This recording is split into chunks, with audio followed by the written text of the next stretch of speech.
Today we begin with a development that immigration attorneys, USCIS insiders, and naturalization experts had feared, predicted, and tried to warn applicants about. A surge in citizenship denials that unfolded not over years, but in the first quarter of 2026. 3 months that saw denial rates jump from 10% to over 14%. 3 months that left thousands of applicants in limbo after years of waiting.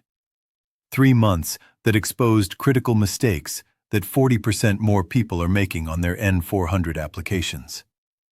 What USCIS did in early 2026 crossed a threshold that immigration advocates had hoped would hold. And when that threshold broke, informed applicants did not panic. They responded with preparation, documentation, and expert guidance. But here's what you need to understand. If you're planning to file your N-400 this year, the landscape has fundamentally changed.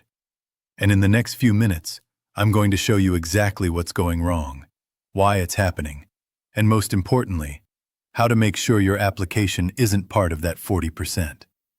For the past 18 months now, there had been warning signs. Not official USCIS announcements, not policy memos, just signals from the field. That USCIS was preparing something different in how they evaluate N-400 applications. USCIS has been thorough, yes, but they have been increasingly strict in their thoroughness. Their adjudications have followed a certain pattern, a methodology, almost a checklist of red flags they're watching for. But what set off alarm bells in immigration law offices this January was that the approval pattern went silent. Immigration attorneys who monitor approval trends know the indicators.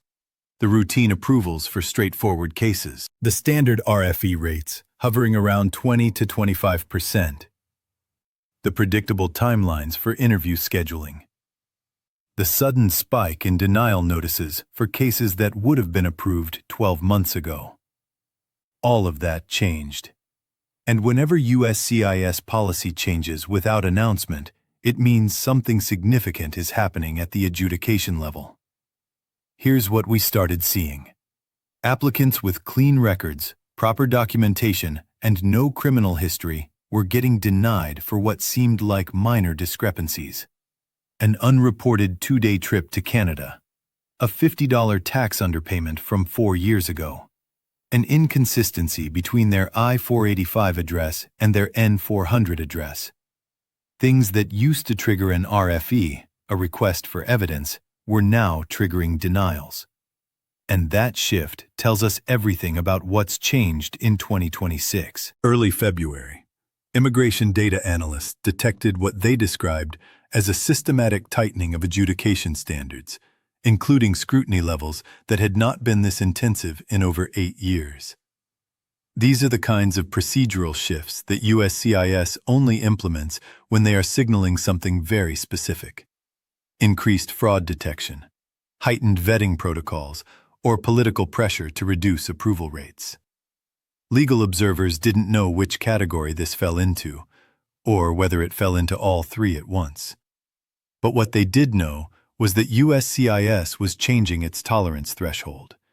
And when federal agencies shift enforcement standards without explanation, even by small margins, applicants and attorneys pay attention. Let me show you the data. In January through March 2025, the N-400 denial rate was approximately 10%. That's been the historical average for years. In January through March 2026, that rate jumped to 14%. That's a 40% increase in denials. That means 4 out of every 10 additional applications that would have been approved last year are now being denied. And here's the critical part. These aren't denials for serious issues. According to AILA, the American Immigration Lawyers Association, nearly 60% of these additional denials involve minor inconsistencies in work history, unreported trips under 24 hours, small tax discrepancies already resolved, address history gaps, missing or incomplete supporting documents, things that are preventable, things that are fixable, things that you can avoid if you know what USCIS is looking for. The guidance issued by immigration attorneys nationwide in the past month was not normal. It was not routine. It was not precautionary. It was urgent. Attorney after attorney, webinar after webinar described USCIS's shift as unannounced, aggressive, and perhaps most importantly, inconsistent across field offices. The New York field office is denying cases that the Los Angeles field office would approve. The Miami office is issuing RFEs that the Chicago office would overlook. There's no unified policy memo. There's no updated guidance on USCIS.gov. But the pattern is clear. USCIS officers have been given more discretion to deny, and they're using it. But preparation only works if you know what to prepare. Informed applicants are not guessing. In fact, their approach now is among the most meticulous we've seen in modern naturalization history. Here's what we know. Within weeks of this trend emerging, experienced immigration attorneys began revising their N-400 preparation protocols. These weren't the standard checklists. These were comprehensive documentation strategies, systems and verification processes that applicants only use when they are preparing to defend every single line of their application. Let me walk you through the 5 most common mistakes that are driving this 40% surge, and exactly how to avoid them. Mistake number 1. Incomplete travel history. This is the #1 reason for denials in 2026. USCIS now cross-references your N-400 travel history with CBP entry-exit records, your previous green card application, tax filings that show foreign income or addresses, even social media posts that suggest travel. If you listed on your I-485 that you traveled to Mexico in July 2022, but you left it off your N-400 because it was just a weekend trip, USCIS will flag that as misrepresentation. How to avoid it? Request your I-94 travel history from cbp.gov before you file. It's free. It shows every entry and exit. Compare it line by line with what you're putting on your N-400. Include every trip, even day trips to Canada or Mexico, even if you drove across the border for a few hours. If you forgot a trip on a previous application, disclose it now with an explanation. USCIS prefers honest corrections over discovered omissions. Mistake number 2. Tax compliance issues. USCIS is now requiring tax transcripts for the past 5 years, not just copies of your returns. Why? Because transcripts come directly from the IRS and can't be altered. Here's what's triggering denials. You filed taxes late, even if you paid penalties. You owed taxes and set up a payment plan, but didn't mention it. You had a foreign bank account, but didn't file an FBAR. Your tax filing status doesn't match what you claimed on your N-400. How to avoid it? Order IRS tax transcripts for the past 5 years from irs.gov. They're free and arrive in about 10 days. If you owe taxes, get on a payment plan before you file your N-400.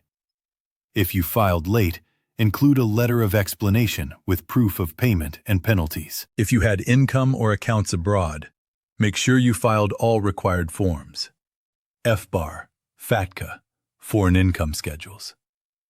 Mistake number 3. Address history gaps. USCIS now uses third-party databases to verify your address history. If there's a gap of even 1 month, they'll assume you're hiding something.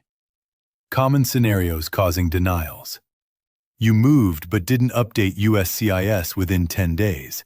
That's actually required by law. You lived with a friend temporarily and didn't list it. You had a P.O. box for mail but didn't mention it. Your address on tax returns doesn't match your N-400. How to avoid it? Pull your credit report from annualcreditreport.com. It will show every address you've had for the past 7+ years. List every address you've lived at for more than 2 weeks, even temporary housing. If you moved and didn't file AR-11, change of address, You can't fix that retroactively, but you can acknowledge it in a cover letter. Mistake number 4. Employment history inconsistencies. USCIS cross-checks your N-400 employment history with your tax W-2s and 1099s, your previous I-485 employment section, your Social Security earnings record. If your dates don't match exactly, that's a red flag. Common issues. You rounded dates, January 2020 instead of January 15th, 2020. You forgot a short-term job. You did freelance work and didn't report it as self-employment. You had gaps in employment and didn't explain them. How to avoid it. Request your Social Security statement from SSA.gov. It shows every employer that reported your wages. Use exact dates from your W-2s and pay stubs, not memory. If you had gaps, unemployment, medical leave, childcare, write unemployed with dates and a brief explanation. If you did any freelance or gig work, list it as self-employment with the platform name. Mistake number 5. Good moral character issues. This is the broadest category, and in 2026, USCIS is interpreting it more strictly. Recent denials we've seen. DUI from 4 years ago. Applicant completed probation but didn't include court records. Failed to pay child support on time, even if current now. Voted in a local election before becoming a citizen. Used marijuana in a state where it's legal, still federally illegal. Lied to a border officer about bringing food into the U.S. How to avoid it. If you've had any interaction with law enforcement, even a speeding ticket, get the certified court disposition. If you've ever been arrested, even if charges were dropped, disclose it with full documentation. If you owe child support, get current and bring payment records. If you've ever received public benefits, make sure you were eligible at the time. If you've used marijuana, even legally, understand that USCIS may consider it a moral character issue. Consult an attorney. And here's where the story becomes even more critical. Policy analysts now believe that USCIS's latest shift was designed to identify fraud in the naturalization process, after a 2025 DHS report showed upticks in document fraud. USCIS wanted to see whether applicants would submit incomplete applications, hoping officers wouldn't notice. But instead, something important is happening. Immigration attorneys didn't stay quiet. They mobilized, they shared data, they updated protocols so precisely that informed applicants are now more prepared than ever. You don't get higher approval rates easily in this environment. But informed applicants are achieving exactly that. Immigration law experts speaking with AILA chapters under confidentiality described USCIS's shift as deterrence-based enforcement, a way to reduce the application backlog through attrition. But prepared applicants are proving that they remain both eligible and thorough. Their applications are not only complete, they are so well documented that USCIS has little grounds for denial. That level of preparation matters because it shows you understand what's at stake. It shows that you are not hoping for approval, you are earning it. As reports continued coming in throughout February and March, we learned more about the scope of USCIS's tightened standards. The Texas Service Center carried out secondary reviews on 30% of cases, forcing processing delays of 3 to 6 additional months. Field offices in Florida targeted employment verification that had been listed on I-485s in the last 5 years, looking for inconsistencies. USCIS fraud detection offices, operating nationally, reportedly flagged applications used by applicants to demonstrate continuous residence, looking for extended international travel. This wasn't just standard adjudication. This wasn't just routine vetting. This was systematic scrutiny. This was enhanced enforcement. And enhanced enforcement is the one thing applicants have struggled to navigate since policy became less transparent. For every application submitted, USCIS has countered with something that requires more documentation. Remember, many applicants thought filing I-400 would be straightforward if you had a clean record. They thought if you had your green card for 5 years, approval was nearly guaranteed. They thought USCIS would overlook minor paperwork issues. But in 2026, the exact opposite is happening. Minor issues are triggering denials. Clean records aren't enough without perfect documentation. 5 years of permanent residence doesn't guarantee anything without proof of good moral character. What makes this moment so frustrating and so critical is that USCIS's latest enforcement shift happened at a time when the agency is under contradictory political pressure. One faction wants faster processing. Another faction wants stricter vetting. Congress wants reduced backlogs. Advocacy groups want fair adjudications. USCIS leadership is balancing these demands while operating with understaffed field offices and outdated case management systems. And when agencies in that position make sudden shifts, they're not doing it from operational strength. They're doing it from institutional pressure. They're doing it from political vulnerability. And applicants are caught in the middle. USCIS's recent policy guidance, now circulating internally among adjudication officers, was designed to signal that the agency is not willing to approve applications with any documentation gaps. Field office memos said plainly that applicants' incomplete travel histories were inconsistent with the requirement of continuous residence.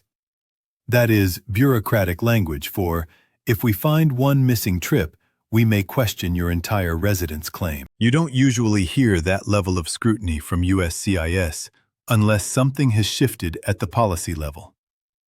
Meanwhile, immigration advocacy organizations addressed concerned applicants in direct, urgent webinars this month. Attorneys said, "Do not file your I-400 until you have every piece of documentation." They said, "Do not assume USCIS will ask for missing documents. They may just deny." And they said, "This is not the time to DIY your citizenship application if you have any complexity." These are not scare tactics. These are warnings from professionals who understand just how high the stakes have become. Here's what makes the situation even more concerning. USCIS's denial increase wasn't isolated to I-400s. Along with citizenship denials rising, I-751, removal of conditions, denials also increased by 22%. I-90, green card renewal, scrutiny intensified for applicants with name changes. Naturalization interview scheduling increased from 8 months to 14 months in high-volume cities. All of this happened within the same first quarter of 2026. When USCIS tightens multiple application categories at once, it means something larger is underway at the policy level. Legal analysts are now considering several possibilities. One is that USCIS is preparing for budget cuts and wants to reduce the application pipeline. Another is that the agency is attempting to demonstrate enforcement rigor to political overseers. A third possibility, the one worrying advocates the most, is that USCIS is attempting to create administrative barriers that reduce naturalization rates without changing the law. But today, informed applicants are taking that uncertainty off the table. They're not submitting rushed applications. They're not hoping for the best. They're not leaving anything to chance. They're preparing complete, documented, attorney-reviewed applications. What we're watching now is a test of preparation versus process. USCIS wants to see if applicants will submit thorough applications. Applicants want to show they meet every requirement. Immigration attorneys want to prevent unjust denials. And advocacy organizations want to prevent systematic barriers to naturalization. If you're planning to file your N-400 in 2026, here's what you must do. First, order your I-94 travel history, tax transcripts, and Social Security statement before you start filling out your N-400. Second, compare every date, every address, every employer on your new application with your previous applications, I-485, I-765, I-131. Third, if you have any criminal history, tax issues, or public benefit use, consult an immigration attorney before filing. A 1-hour consultation could save you from a denial that takes years to appeal. Fourth, include certified court records for any arrest, even if charges were dismissed. Fifth, write a cover letter that proactively explains any gaps, changes, or potential inconsistencies. Their response today, complete documentation, precise consistency, and proactive disclosure, sends a message to USCIS that you take this process seriously. And it sends a message to your future self that you did everything possible to protect your application. As 2026 goes on, we expect more details to emerge about what exactly USCIS hoped to achieve with this shift. But what we do know is that preparation has never been more important. It protects your investment of time and fees. It prevents months or years of delays from denials and appeals. And it gives you the best possible chance of becoming a U.S. citizen. What happens next will depend on what you do in the next few weeks before filing. If you file a complete, documented, accurate application, this moment will be remembered as when you took control of your immigration journey. If you rush or guess, USCIS has already shown they are ready to deny. They have shown they are ready to enforce strictly. And today, for the first time in years, N-400 applicants appear to be taking this process more seriously than ever. Immigration forums are full of questions, detailed questions. And when applicants ask detailed questions, it means they are preparing carefully. It means they are choosing their documentation strategically. Because in 2026, applicants are learning something they should have always known. Citizenship is not automatic after 5 years. USCIS does not overlook mistakes anymore. And the only way to protect your application is to prepare it perfectly. This trend is far from over. But today, one thing is clear. If you prepare thoroughly, document completely, and file accurately, you can still achieve the American dream of citizenship. If you cut corners, you will likely become part of the 40% surge in denials. And if you're watching this video, you're already ahead. Because knowledge is the difference between approval and denial. I'll be here, bringing you updates, guides, and exactly what you need to know as immigration policy continues to evolve. If this video helped you, hit that subscribe button and turn on notifications, because the next change could affect your case, and I'll make sure you hear about it first.